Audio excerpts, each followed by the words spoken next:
My pleasure to be here. One of my fellow club members from the Amateur Telescope Makers of Boston printed out some material, Jewels of the Southern Sky and Southern Sky Treasures. I already have these since I made them, but anyways, you're welcome to take them. Thank you, Larry. So how many here are imagers? Pretty much everyone. All right.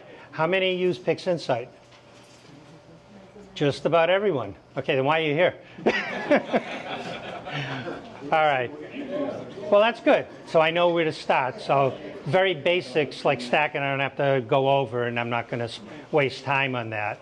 So I'm going to show you my workflow, and if you pick up any tips from that, great, and put it into your own workflow. I'll stop where you can take some pictures of the workflow stuff. So this is my setup. I have icons on the side to make things quicker for myself, and I've optimized those icons for me. Okay, you should adapt them to yourself. How many use icons? Okay, about a third of you. So let me show you how to do that. So if you take a process, okay, oops, 1 second. A couple more people, so and you fill the room, man. okay, so let's do just anything like this, convolution. If you want to make an icon out of it, shade it, and then name it. Usually you have to put an identifier. And then when you're done, you process icons, save them, and just give it a name. So I've done that to all of these, and I'm constantly updating it. So when PixInsight comes out with a new process that I like, the latest one is BD Extract. And I'll talk a little bit about that at the end, the dual process. So anyways, that's what you can do to save your icons.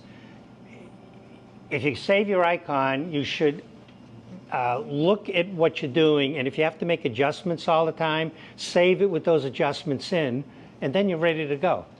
These are all optimized for my 32-inch telescope at home. Okay, so you should maximize it for your own personal setup. So let me switch to a PowerPoint just to give you some background, and then I'm going to try to process in front of you, but for the big steps like star extraction, things that take a little bit of time, I've saved them just to jump over that. I don't want you to watch paint dry. So how many are imaging before 1990? Just a couple, okay. Well, I'm 73. So this is my first big telescope. Ground that and finished that in 1983. And I didn't have a place to put a dome, so I put it on a trailer. And that was my first attempt at guiding. It was a cam drive, which I read about and thought it would be good. And visually, it was great. Taking photographs, not so great. That's my first photograph ever, M13. Okay, so that's the first tip. You have to have good driving. If you don't have a good drive, you're out of luck. So it's almost more important than the optics you choose. It's great to have great optics, but if you don't have a good drive, because that telescope is a 16th wave. Honest to God, 16th wave that I ground. This is the best photo from it because the drive isn't good enough. You mean the mount? Are you saying the mount? Okay. The drive, yeah. Just wanted to make sure we're talking the same language. Yeah, absolutely. That's what happens if you don't have a good drive. Okay, so good tracking. So that's my first dome. I built 3. And I got a buyer's gear, and when I had a place to build a dome, and now that's a 16-inch with the buyer's gear. And I remember, any of you remember this? If you're, that's way back before CCDs, right? That's what we used to do. That I thought was a great photo of M51 back then. Okay, and used to stand there for hours hand guiding because they didn't have auto guiders. That's when men were men. And about 1 out of every 3 photos you deleted, right? Second major leap, hydrogen hypering. How many did that? Okay, there's a number of old timers here. Hydrant hypering, built a little setup, and all of a sudden it's overexposed. Okay, it went from 100 ASA to about 1,000 to 2,000 ASA. I learned how to cut down the exposure. Those are all slides, right? Those are all slides? Yes. Then my first big telescope. Who is that? Huh? Who is that? Oh, that's when I had some here. Oh, And that's my first 32. Third revolution, CCD chips, just like the pros. I built one of those cookbook cameras. Anyone build one of those? I thought it was great. 8mm chip. Wow. I was able to get things like that.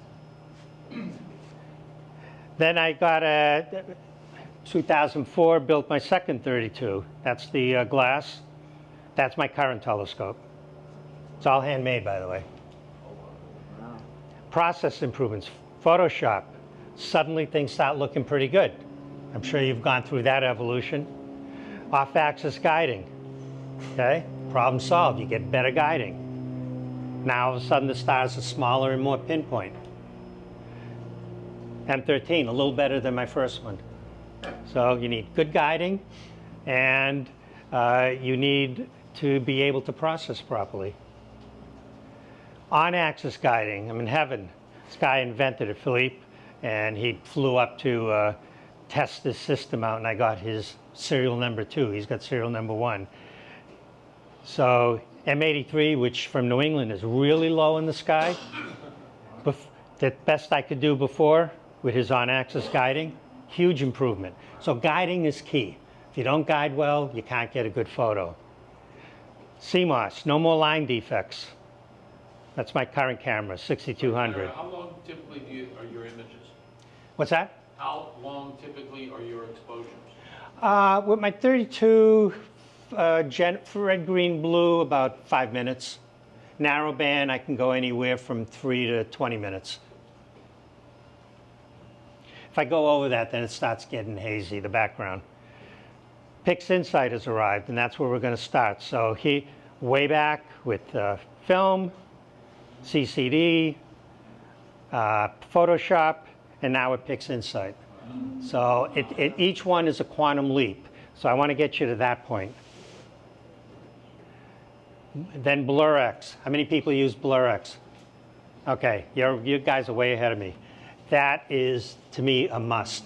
Even if you have poor optics and a little bit of poor guiding, you can fix a lot of it with BlurX. It's a major, Russell Crowe did an incredible job. So here's old, next. Now with BlurX, you get this. Okay, it's just a leap above. Way back, M13, M13, M13. Okay, 6888, way back in early CCD days, nowadays. Okay, it's a little different. All right, so M51, just to show you some what you can do now with Pix Insight. Elephant trunk, you must have seen that. Here's through a 32-inch what the elephant trunk looks like. Heart through a C8 with an F2. M17, the Veil, Bear Claw, and the Draco triplet. All right, so let's get into it. These are my processing steps. If you want to take a picture, I'll wait till it gets, and I'll go through this. Do you have this online or in a handout? I don't have it online, but I'm told it's going to be It's being recorded. being recorded, and you can review it and take pictures. Don't try to memorize it. Tell me when I can move on. Wait.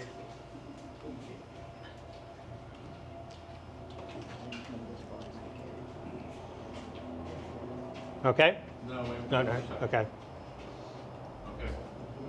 All right. Second page of that. This is all condensed into one. I mean, not every step is needed. Some is for one shot color, but that's what I go through.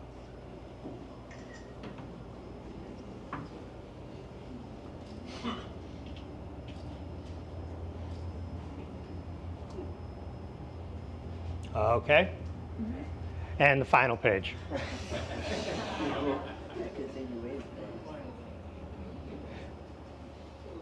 So if you're taking a picture of this, you don't need me to talk anymore.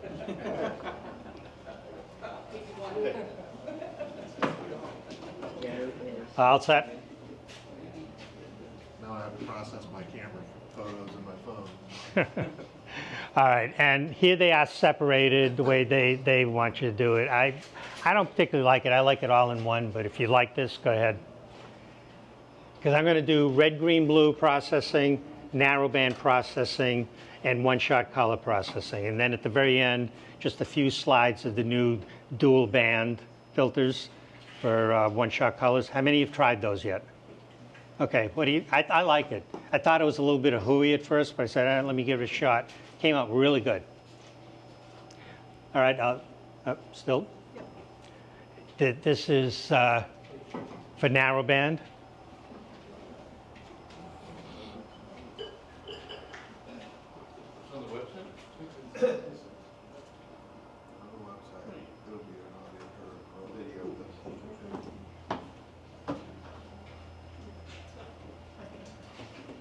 Okay, and this is one-shot color. And that's the last of the slides you're going to have to take a photo of. Sure. Well, everything else is going to be process and steps of what you just took photos of.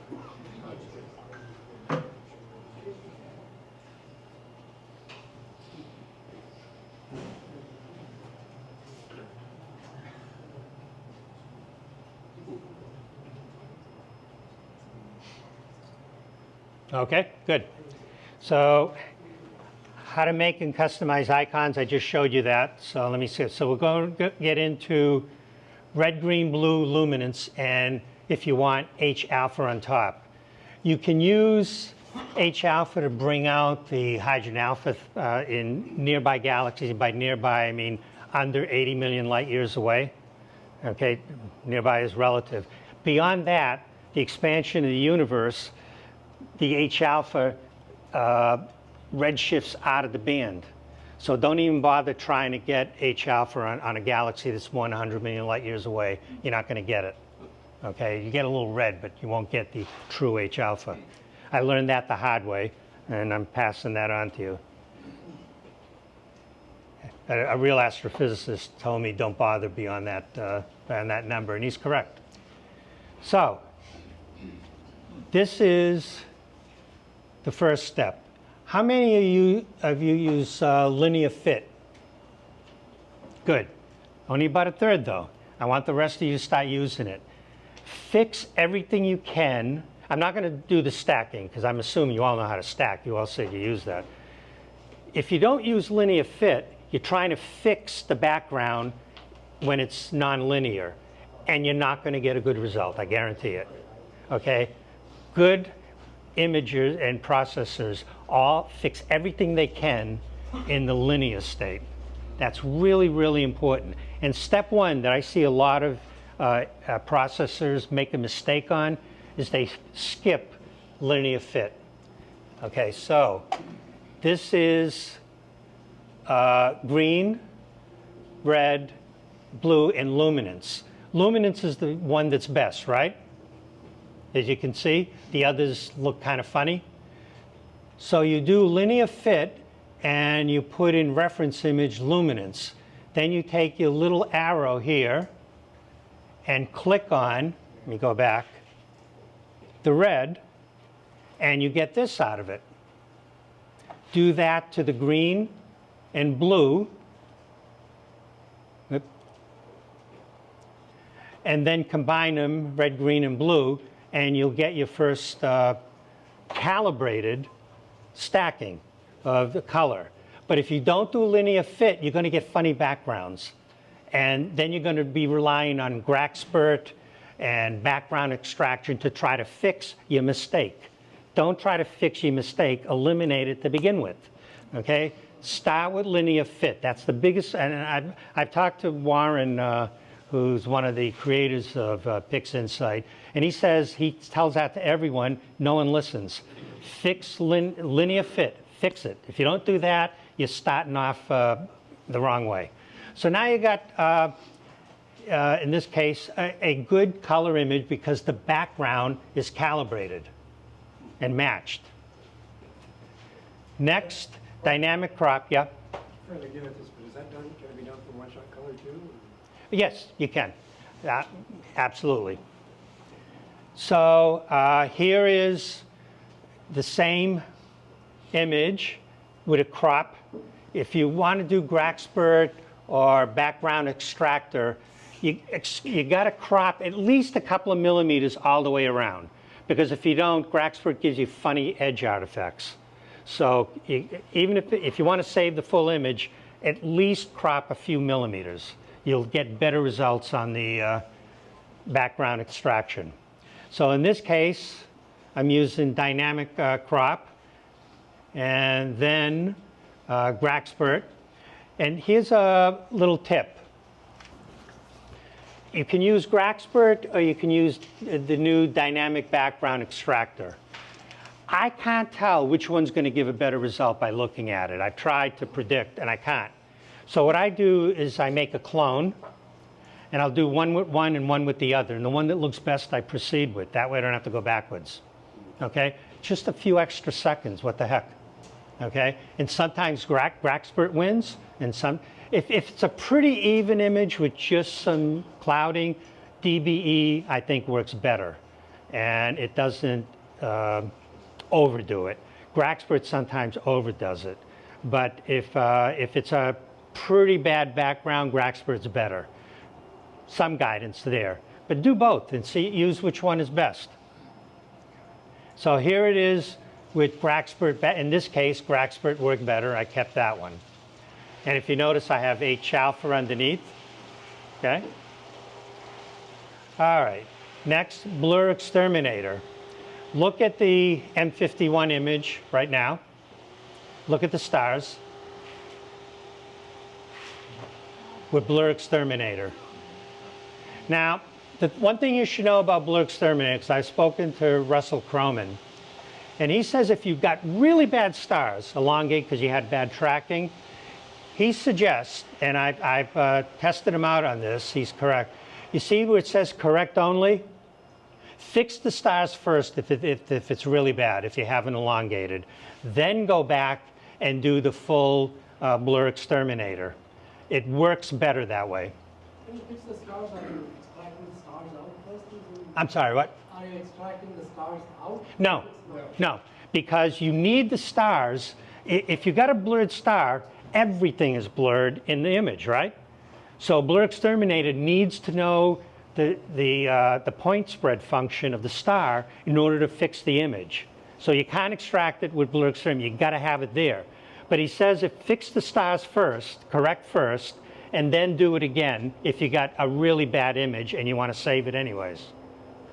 Okay, I mean, the best thing is to get good images to begin with.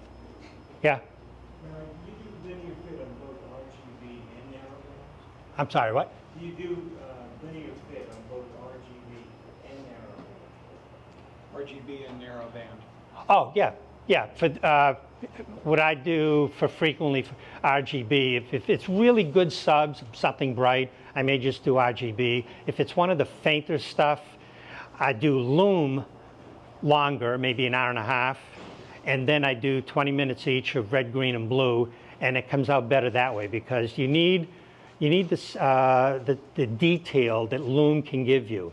If it's a bright object, red, green, blue is enough. You'll have plenty of data. But if it's a dimmer object, go long on the loom and just do red, green, blue to add color. Because color you're not getting much detail from. You don't need it if you got good loom. All right, so this is now Graxpert extracted and blur exterminator. And you can see how nice the stars look, right? Looks like you took it with an incredible refractor that cost you $10,000.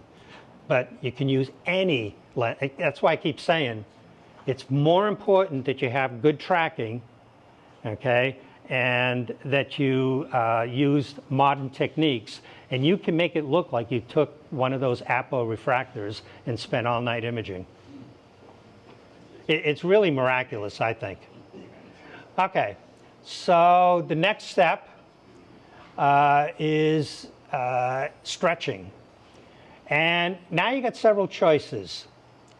If you want really fine control, I'm kind of, I like histo because I can control each individual color the way I want it and make it come out right and make sure that and I probably should show that, right, for what I mean. But they got Verilux now, and in some cases that works well, in some cases it looks garish. And then you got multi-scale stretch, which they just came out with a month ago. I've been experimented with, and I'm tuning it to my own scope. But that works pretty well too. So you got choices here. Let me minimize this for a second. Okay, so let me see if I did that. Extractor.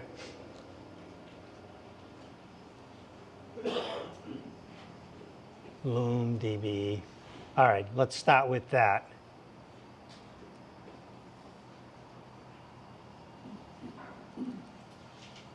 Let's start with that one.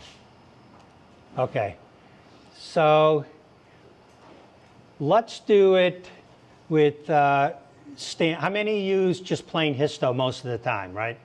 Most of you do that? Okay, so I shouldn't spend too much time with that. But you look at this, you go down to screen transfer function. Remember, this is still in the linear state. Make as many corrections as you can in the linear state. You'll be far better off. Another mistake people make is they leave this thing clicked like that, and you're letting it do stuff like that. Don't do that. Unclick that, the linkage. You're talking about the chain that links the... Yeah, Okay. it's better to do undo it. I'm not sure why it's not going back, but that's okay. All right, I can go back this way. Okay, it doesn't matter. I'm going to fix it this way. So whatever it looks like there, you're going to bring the triangle, place it on histogram transformation. On the bottom bar? Yeah, and do the preview, and make sure you eliminate the stretch like that. And click on that. And then finally, you go over to this side and reset and show the background. You slide the slider over. Okay, so you can always recover. In histogram, you can set it exactly the way you want. Now, in this particular case, because I took a lot of care in making sure the red, green, blue is balanced, I don't really have to do much. You want to move the caret. Okay, where am I? You want to move that caret to just the beginning and move that caret till you get it looking just right. Okay? What you don't want to do is clip. So if you got a bad image and you're trying to get rid of the background by moving the caret too far in, you're losing data. The other mistake people make is they try to optimize it. You're not optimizing yet. All you're doing is going nonlinear. So it's better that just make sure that there's nothing in there that's overexposed, because you can't recover from that. You understand what I'm saying? Okay, this caret should be as far over as possible and get a pleasing image, but not overexpose the center of the galaxy. You can enhance it later and increase the brilliance later, but that's a mistake I see lots of people make. So, for example, that would be bad because I've clipped a lot. It'll stay bright, and you're going to lose detail in the core when you finalize it. Okay. If anything, if you're going to err on the side of going too far over. I look at the core and I make sure it's not overexposed. Okay, that's critical. Okay, so then you would just click that way, and that's your starting point. you got a pretty reasonable image now. Now it's just a matter of fine tuning. But if you didn't do linear fit, if you didn't do the histogram transformation properly, if you didn't fix the stars, you'd be in the non-linear state trying to fix it, and you're going to spend all day trying to fix it because it's just not possible.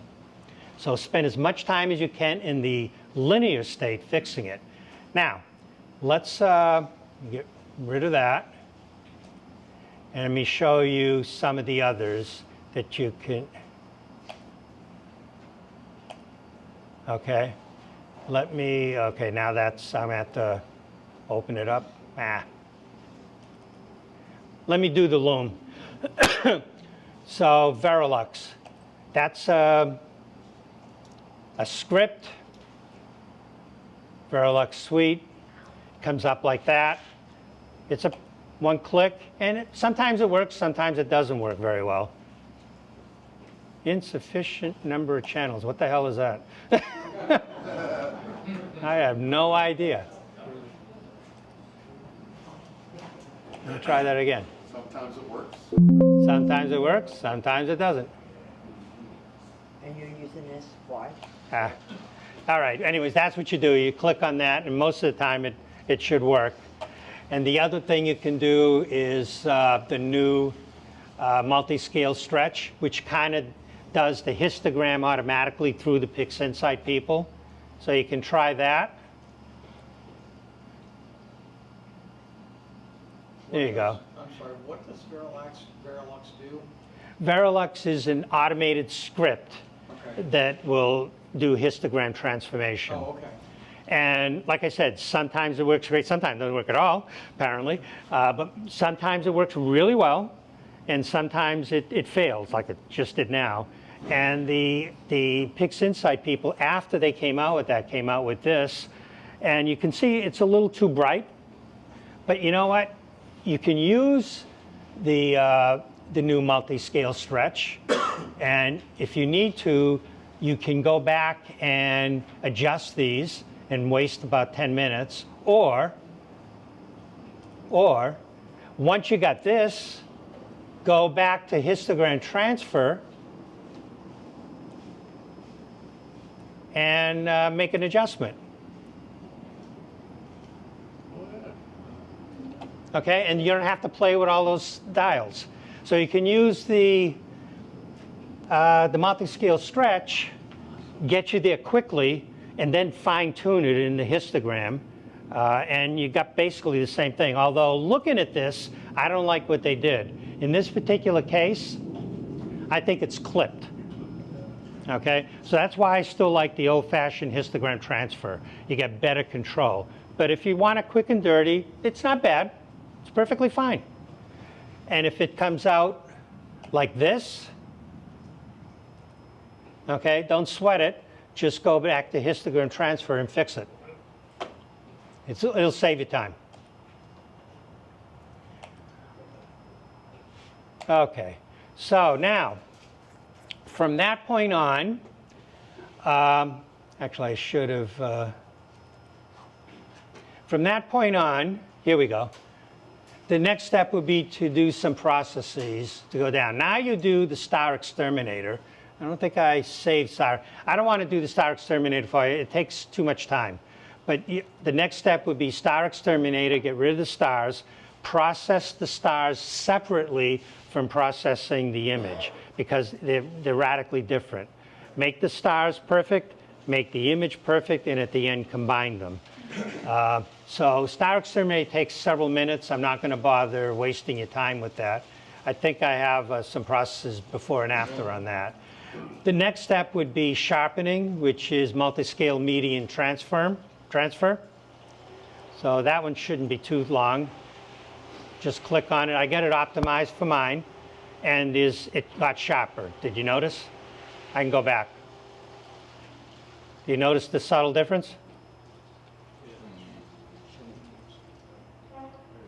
Now, the only thing is, you notice these steps I have. I have 6 layers, and then you got 7 layers, and I got a residual layer. That's optimized for me. But in general, you start off with a scale of 0.03, 0.06. You just keep doubling all the way down, and scale of 64, and then the residual layer of 128. And if you set it up, you can experiment a little with your own system, and you come up with something that works well. This works well for me.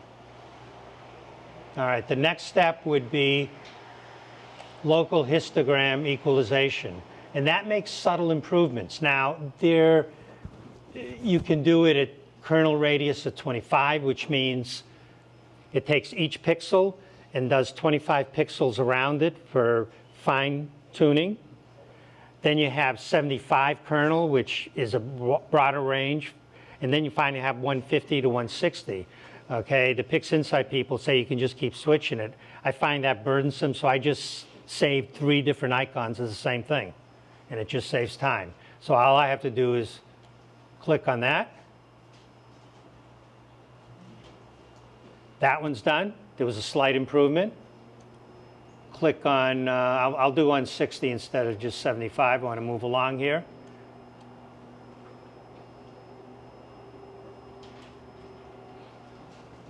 Okay, so it should be a little, can you see a little better? I'll go back from that to this. Okay, in fact, I'll go back before the, okay, so that's before the multi-scale, LHE, LHE2, and now we're there. Notice the improvement. But notice I'm doing subtle changes because I'm in the non-linear state. I'm in a stretch state. If I didn't fix the linear background, if I didn't fix the background with Graxpert, if I didn't do all those preliminary steps, okay, we'd be fighting right now to fix this. Okay, don't make that mistake. And I noticed only 1/3 of the hands raised when I said use linear fix. That's vital. Okay, so fix that.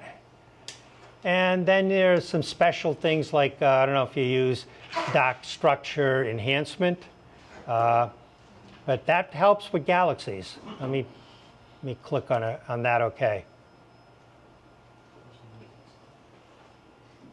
It improves the contrast. Did you see that? That's one I like. Just a little bit of an improvement on the dark lanes. What's it called again? What's that one called? Dark structure. Where is it?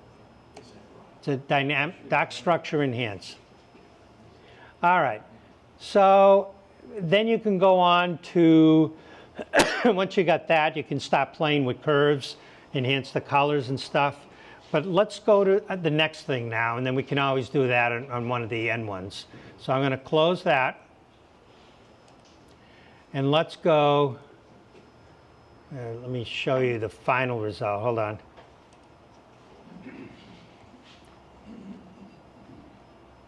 Okay, so final slides of what we just went through. Okay, actually I did. So here is with the M51 getting rid of the stars.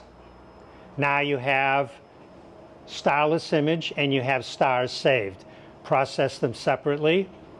You can enhance the colors now and do a mask.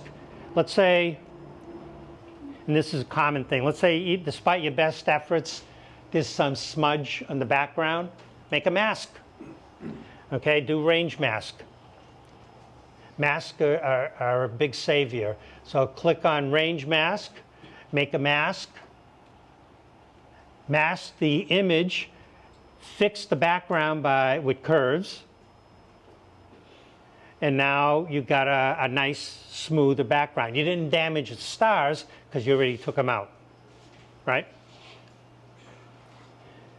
Then what we just went through with the different steps, enhancing it, color correcting. Now H-alpha. This one you're going to have to do in pixel math. So it's max, parentheses, $T, and 0. That just means the image that you got. And then you're going to have a letter A, star, which means times, H-alpha. And you have to play with it to figure out which, I mean, sometimes it's 0.7 I put in there, sometimes it's 2 if it's a weak signal. But this is my H alpha I took. And I just pick whichever one, I just play with it. You can just go back and forth until the H alpha looks right for the image I got. So this is H alpha, and that's you're going to have to put that into pixel math and iconize it. And then, but if you want to iconize it, instead of 1.2, put the letter A, and then you can replace A with whatever number you want. Okay? And that's a huge time saver, because then I can just add. See, I don't know if you can see the difference, but there is some nice H alpha on this one that's not there. Okay? And it just gives it that added punch. There it is. So now here is a nice finished image with nice H alpha regions and the stars added back.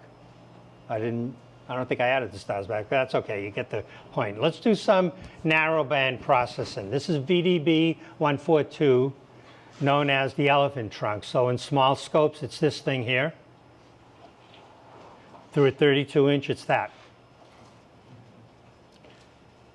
But it'll be a good example of narrowband processing. So here is, let's see, this is the upper right is sulfur, the bottom one is oxygen, and the one in the upper left is H alpha. Now, what did I say about linear fit? Okay, do it for this one as well. And now you got 3 that are balanced. Because if you try to add this up, what are you going to get? You're going to get sulfur. The color channel in yellow-green, which is what I usually do for sulfur, is going to have spots. And then you're going to, later on, try to get rid of those spots. Okay? Don't give yourself agita. Fix it from the beginning. Use linear fit, balance it, and all that doesn't even come up later on. Okay, so there it is, balanced. Now, here's a process that's in PixInsight very few people use. It's called narrowband calibration. And let me show you how that works. And so I'm going to switch out here.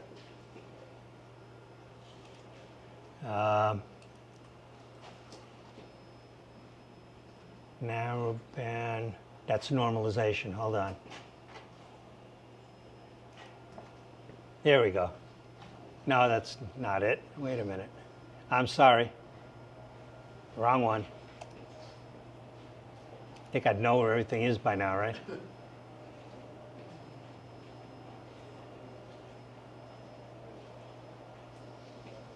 Narrowband. What the hell?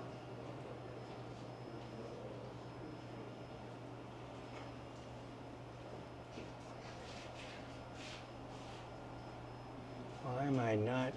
Toolbox? No.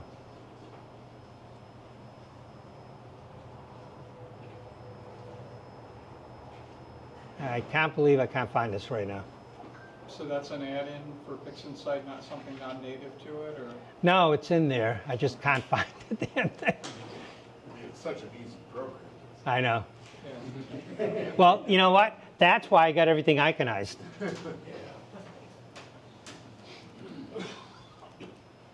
That's not it either. What the hell? I cannot find it for some reason. All right, I can just go past it, but let me try one more time to find it. It's narrowband. Why isn't it here? That's normalization.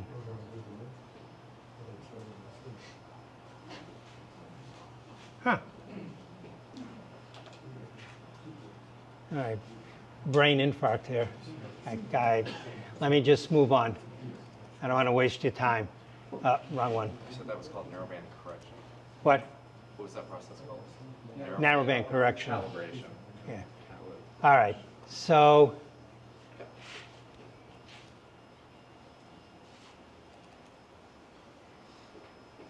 here is narrowband hue combination. And that's the same thing as red, green, blue. You're just going to assign it the color. Okay, I use either make Hubble or make, which I prefer is make CHF, because I prefer H alpha red. I don't like the over green. You can correct for green by using SCNR. You know what I'm talking about, right? But I'd rather start. I like the color to be as natural as possible. So personally, I like it stands for Canadian, Hawaii, France telescope. And they use red as H alpha, green as sulfur, and oxygen is blue, as opposed to the Hubble, which is H alpha green. You can correct it. It's a matter of personal choice. So this is combined. Let me mix. Let me close those. All right. So let me go back to narrowband combination. Why can't I find it? Anyways, that's, I think maybe it's a script. I got to look under the script. Okay, never mind. I'm sorry about that. But this works really well, and you can you can change the color any way you want by sliding these, and it gives you a preview of what you're going to get. So if you can find it, like I can't right now, it's really good. You can make it full slide view, What's that? presentation view, the PowerPoint presentation view, Would make the image larger. image larger. Presentation. Oh, yeah, sure.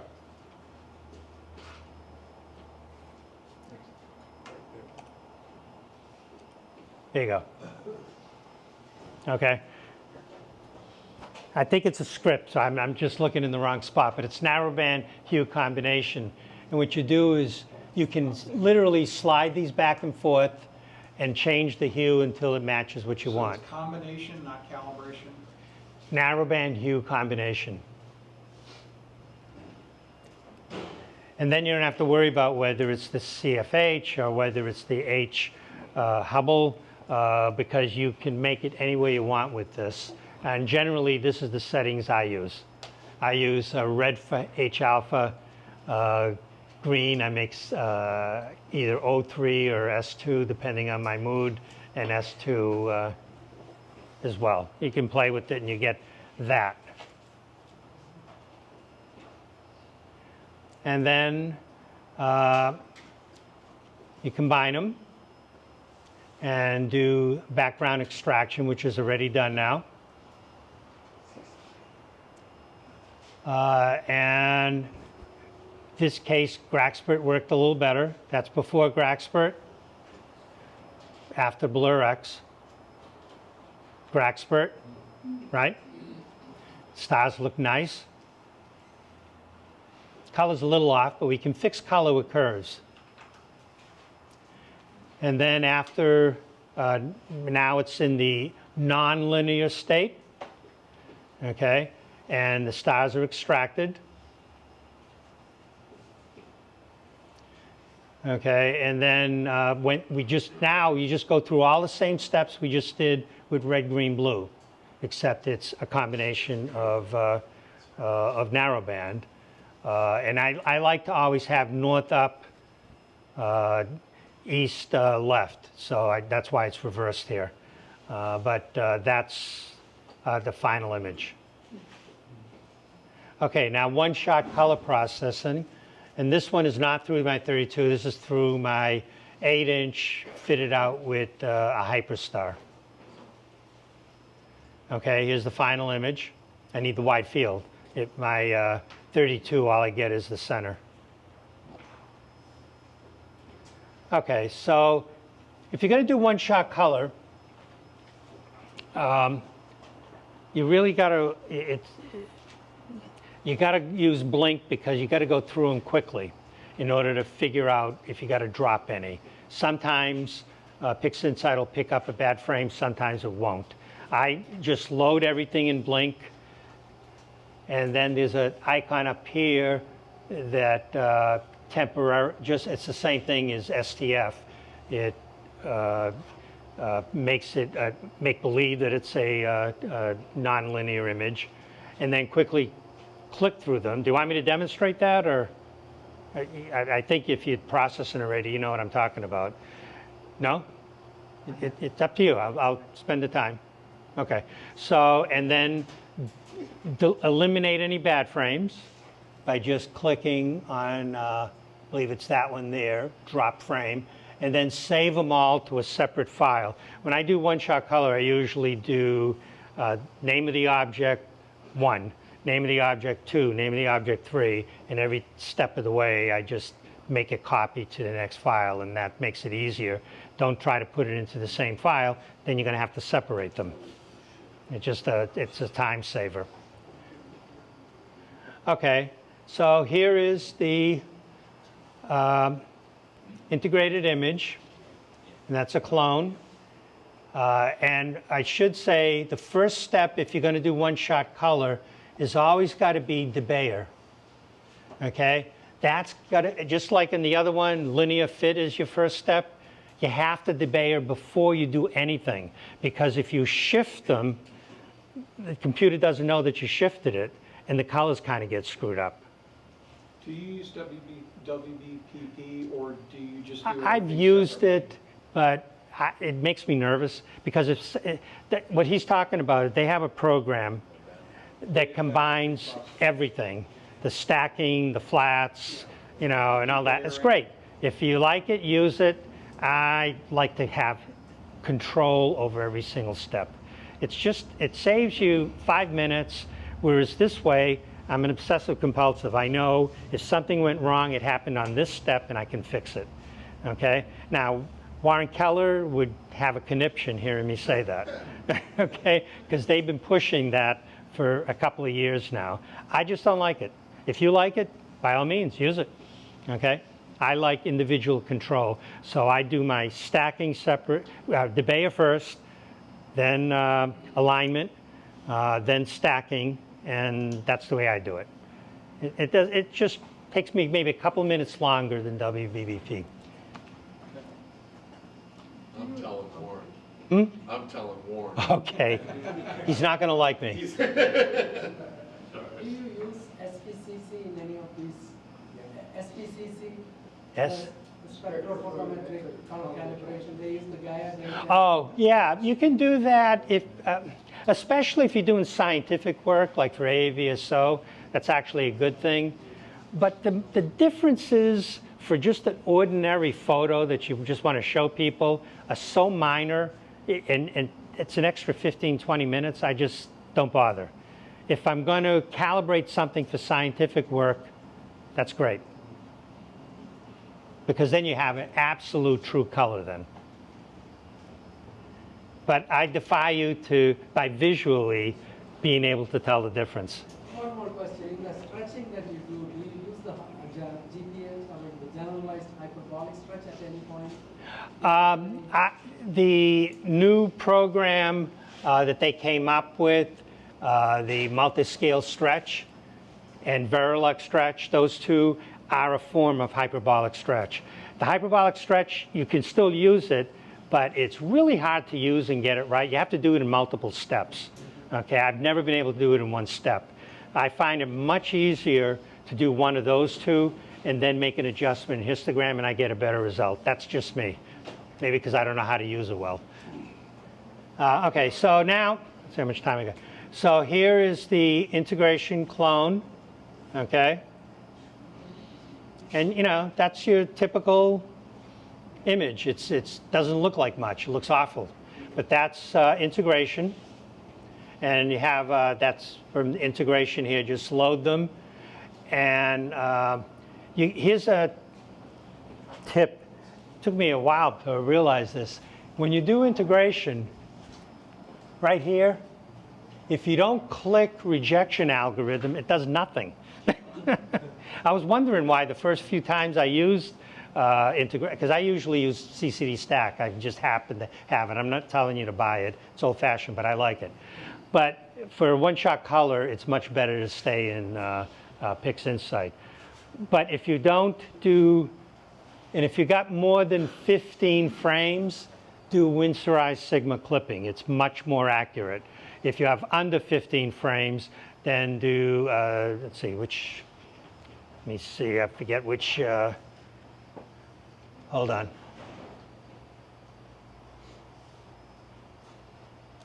Let me bring it up. Integration. No, that's not what I want.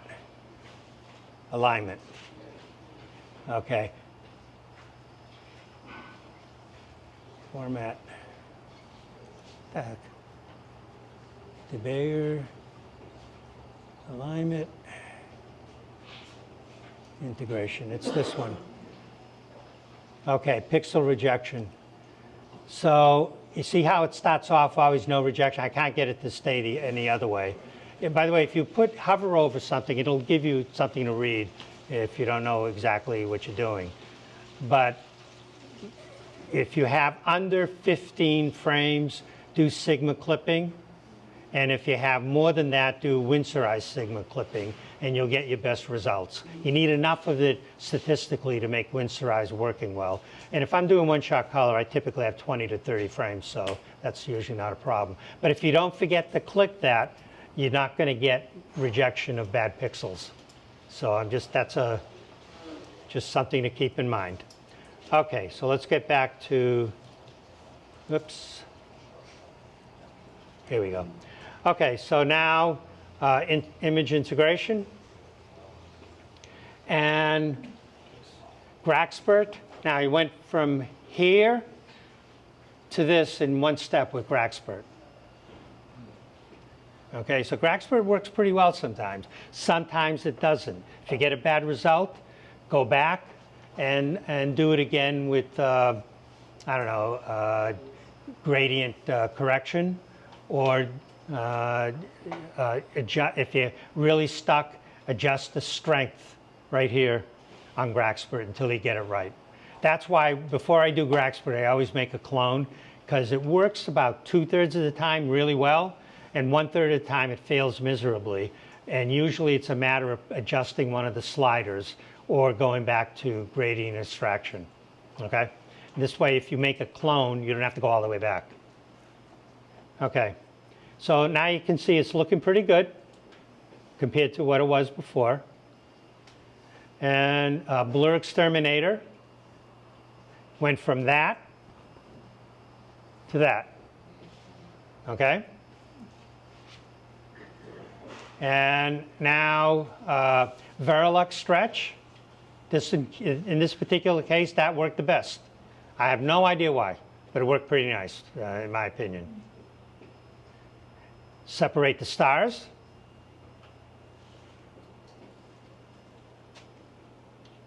Okay, and now this is making a range mask. Oh, here, okay, the stars are now separated. And I guess I already went through the step because I didn't want to repeat, so I didn't put them down there. But sharpening, and then LH local histogram extraction, 25, 75, and 160, and ended up with that, which is looking pretty good now, right? So he went from that, which is a little bland, a little sharper, and then the final result when you combine the stars. That is not with the dual band filter. What's that? Is that with the dual band filter? No, not yet. Okay, I got 5 more minutes, right? So I'm going to go through that now. So this is regular one-shot color. Okay, so now. What do you do with the stars? Just leave them as is? Oh, no, you combine them. Let me show you. Hold on. Mary, you have 20 minutes. Oh, 20 minutes. Okay. Let me show you how to combine the stars. You can combine them in pixel math, but I like this. It's in script under utilities. Go down, reintegrate stars. And then you just click your stylus image and the star image and click OK. and it What can. do you do with the stars before you put them back in? Depending on what they look like, I may adjust the color. And this is why you got to do them separately. If you try to adjust the star color, you're going to ruin the color for the image. So while they're separated, I'll do a curves on the stars and bring out the nice blues and reds. And I may do morphologic fix, and it shrinks the stars a little bit more if need be. It gets rid of some of the fainter stuff that can be in the way. That's really important for when you're in the Milky Way and you want to showcase the image and not a million stars in front of it. So that's a matter of personal preference, though. There's no right or wrong there. It's just what it looks good to you. But that's what I do. Okay, I separate them, color, fix the color with curves, morphologic fix, and then the stars are ready to add back when I'm done with fixing the image. And the one I use is image integration script, because then you don't have to worry, you have to use pixel math, okay? All right, so these are the new, I already had a HUTEC because the only time I'm doing this dual band is with Hyperstar. And so I had to get this other filter for Hyperstar, because if you try to use a normal narrow band in Hyperstar, it's out of the band. Okay, this one is made for where the band is shifted to in an F2 system. Color Magic has come up with the inexpensive ones. They work perfectly fine, by the way. I didn't want to spend, they have an Antilla that's a 3 nanometer band. You don't really need it for one-shot color in dual band. You just don't. That's $1,000 versus 200. So I find this works perfectly fine. I've experimented with it now for the past month. The Color Magic one is inexpensive, and it's I think it's 7 or 8 nanometers. So you got those. Let me. And here is the key. So you got one filter that's oxygen H alpha, okay? You got another filter that's oxygen S2. Why? Because the hydrogen alpha band and the S2 band are really close together, and it's hard to separate them in one-shot color. The oxygen is a very weak signal. You know that, right? Okay. So it makes sense, actually, once I started thinking about it, double the oxygen. Now you got a strong oxygen signal, which isn't drowned out by the H alpha. And the sulfur is now separated. Okay, so this is what it would be like with mono, which I do a lot of. You have a separate O3 H alpha and S2, and you'd end up with those three. You balance them, okay, and then you'd end up with that. In this case, you end up with 2 different colors, and then they have a process called HB extract, which will take those images and give you as if you did it with mono. Let me show you that. And someone was very clever to come up with this. Okay, well, that's the picture I took. This is done with dual. Notice the color. You got the subtle blue in the center. You got the sulfur, and you got the hydrogen alpha. I don't know, I've seen pictures of this where it's brilliant blue all around. I don't like fake colors. Please don't do that. Try to stick as close to real. Natural color is beautiful. The universe is beautiful. Don't screw it up. Okay, so let me go and show you that now. Okay. Let me get rid of that. So here is, looks terrible, doesn't it? This is the H alpha O3. This is the O3S2. You go to scripts, utilities, and DB extract. Okay? Now you got to select which one is the H alpha O3, which is, I got a lot of stuff here, so I got to find it. It's the, come on, RGB, H alpha O3.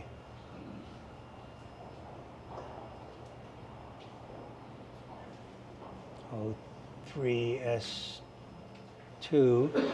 Where's my H alpha O3? Come on, here we go, up here. And the other one, S2O3. 3S2. Okay, so now you got that loaded. Okay, and if you got an H beta, I don't know why they put that in. No one's using that. You have to select the camera you got. I got an 071, and it just gives you a little finer control. And then just do extract. Now watch the magic. This is actually fairly quick.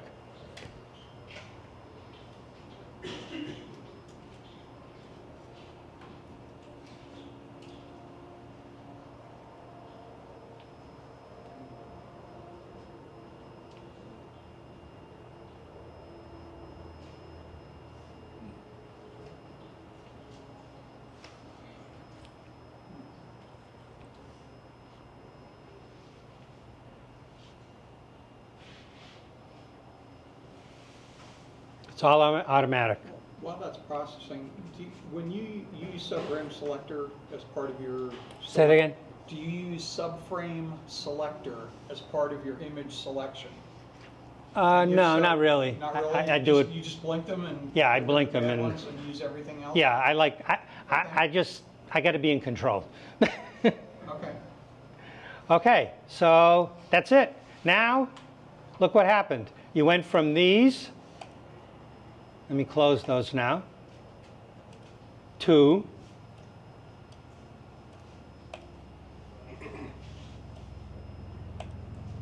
as if you were using a mono camera with S2, HA, and O3. Isn't that great? All from a single shot, one shot color. Now you process that like we just did with the narrowband. Okay, you don't have to go through, I'm not going to go through it again, but you're starting off with 3 frames that are fairly well balanced. If it's not balanced, you can always do, you know, the linear fit, but I don't need to do it with that. This is pretty well balanced. And it's balanced. You did that from 2 separate filter runs, but the oxygen, which is, which one now? The bottom, is a much stronger signal than you would have gotten if it was alone and isn't going to get masked by the H alpha. So I think it's brilliant. And what was the tool that did that separation of the 3 elements from the 2 filters? HB extract, HB extract. and that's under utilities. It's a script, so you can't iconize it. Okay, I should say scripts you can't iconize, processes you can iconize. Okay, but there you go.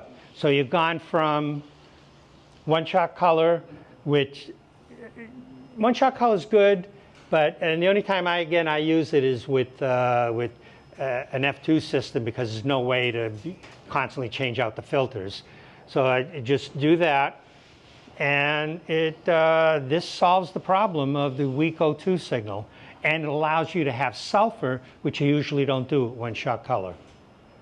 I think it's brilliant. You have to experiment it with yourself, and if you already got an H alpha O3, all you got to do is spend $120 and you got the second filter. Okay, so let me escape from that. And here it is demonstrated again. I forgot I had said it. So you get the 3 at the end, and then normalize, and narrowband, if I could find where it is, combine them, and just like the narrowband processing we just did, get that, and then go through all the processing steps and you end up with that. Okay, so that's really what I got. Happy to answer any questions.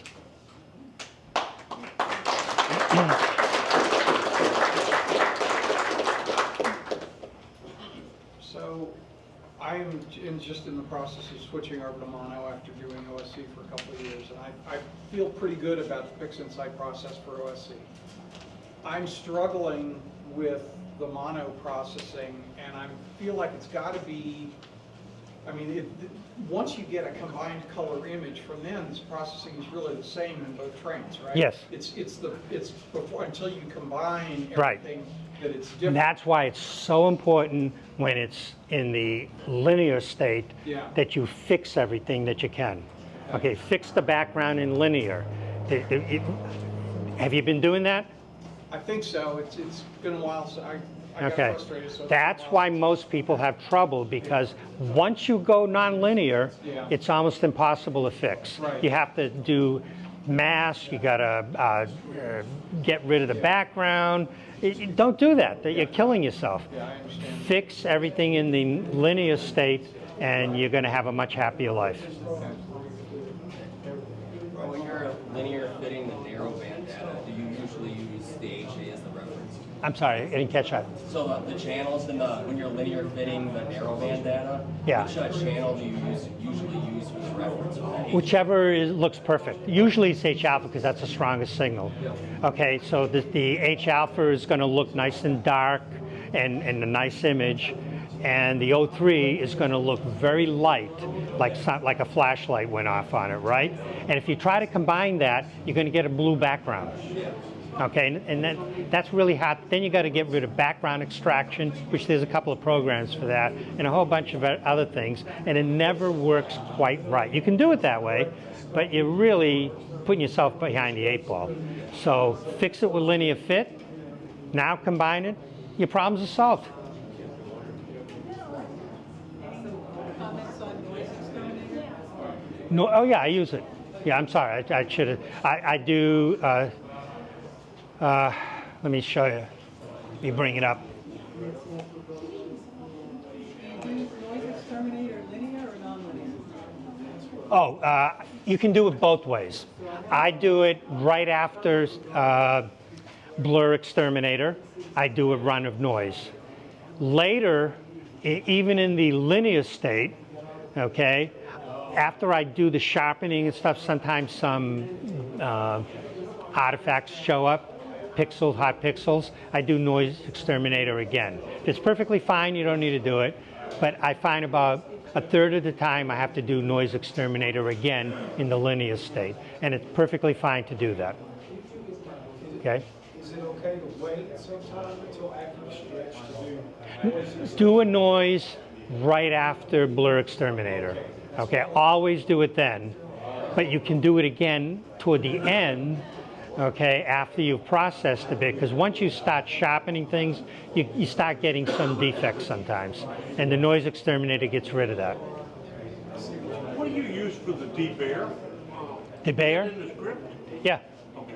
Yeah, Debayer's the script. it's one of the scripts. All right. Any other questions? Well, honestly, have you gotten any other methods that might work almost as good as the blur exterminator and the noise exterminator like that? There used to be a star exterminator. It was done by actually a college student who's a graphic artist, and a lot of people were using it. He's not supporting it anymore. Yeah. Yeah, but it's not being supported anymore. So there really is no good program other than that. But there is convolution. There is still the convolution tool. Yeah. That would be Yeah, I mean, there's Affinity. For people who don't want Pix Insight, Affinity is now free. You can, and it has some kind of star, but it's not as good. You know, I don't know how much you want to spend, but there are some free programs.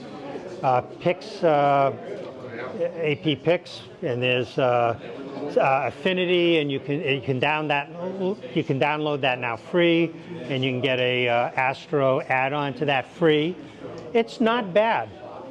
Pix Insight's better, and you only have to pay for it once, and you get free upgrades forever. I was just wondering, the deconvolution method where you go to a little like stamp sized area and you test it? Yeah, you can do that. You can do it. You do Alt N, and you can make a sample, and you can play with that if you want. And if you got a slow computer, that's really important. If you got a fast computer, it doesn't really matter. Okay, that's about the closest. Yeah. For NLT, any suggestion on how to, where to start to try and configure it for the best of your scope?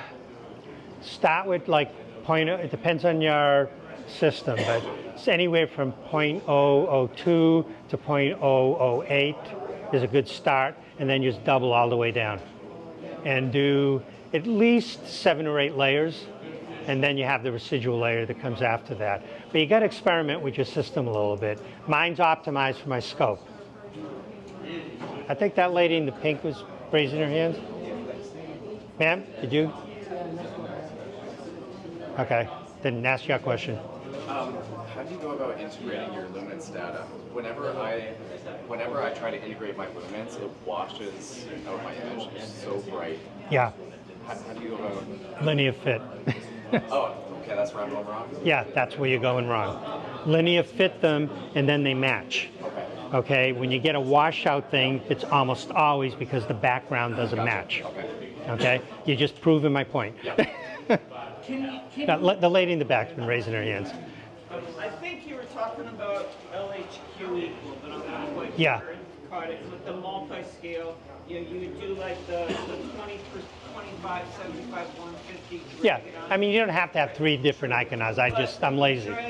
Is it cumulative, like when you drag the 25% on, you got 25? You said, 25 no, I pixel. want the 75. Am I accumulating the 25 to 75, or does it go to 0? It's one process at 25, Right? one process at 75, and one process at 160. And Aren't you doing it to the same image? the same image. Right, so if I drag 25 onto there, I affected that baseline from 0 to 25. What you're doing there is you're taking the fine detail, 25 pixel area, and enhancing that. Right? Then at the Okay, but now if I drag 75 on top, now you're taking a bigger circle and you're doing the medium detail and enhancing that. is it at 100 at that point, or is it at... I go at 160 after that. I just keep doubling. Am I adding the 25 to the 75? It's separate process. Separate, there you go. That's what Okay. I'm trying to figure Don't out. add. Refresh. Yeah. Because you're fixing each individual zone, and you're fixing sharp detail, moderate detail, and the broad background. Is there a way to minimize the PixInsight process and do something else and then come back to it? Yeah, you can save a process. You can save the whole process. But no, I just want to leave it for a minute or so and then come back. Yeah, you can do that. I mean, nothing's going to And happen. it's a safe process. If you want to save it for another day, okay, you go on the File, Save Project. Okay. Okay, name it, and when you open it up with that process, you're going to end up. It won't just automatically come back. Now, everything that you have on the screen is going to come up exactly that same way. Let me show you. You see this? That's my process icon where I had everything saved for today, and all those images were saved. You can do the same thing for any project. So you want to leave for a few hours or a few days, you just save it. Oh, it looks like it's great. As soon as I saw it. Okay, any others, or we're good? All right, thank you. I appreciate it. Thank you.